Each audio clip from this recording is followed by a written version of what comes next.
Haleluya. Amen. Oluyimba nsanyukira mu bulamu bwange ng'ani mwoyo ayinza byonna.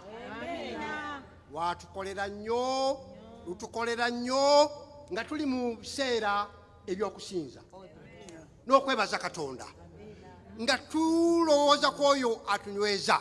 Tutuuka ku kolasi ne tugamba nti nywera, nywera, oba kufa kufa, nywerera mu Yesu oyo ayinza byonna. Njagala okuyita omusumba wange, omusumba waffe Pastor Jotham Mutebi. Twagala otubuulire kiki ky'owulira mu luyimba luno ng'oluyimbye, ng'owulira nga Yesu akunyweza ate mu kiseera kye kimu nga mw'osanyukira. Pastor Mutebi.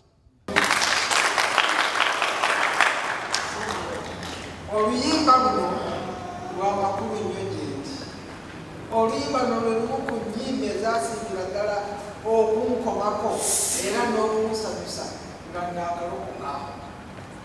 Oluyimba luno lulimu ate ekitundu ekigamba nti kintu ki ekiyinza okuntiisa nga ndi mwoyo ayinza byonna. Ate ne kolasi yaako egamba nti nywera, n'onywerera mu Yesu obulamu bwo bwonna n'olaba nga busanyusibwa. Njala okuyita bwereere ebintu ebiriwo olwebyo ebigemu nga byonna byonna tewali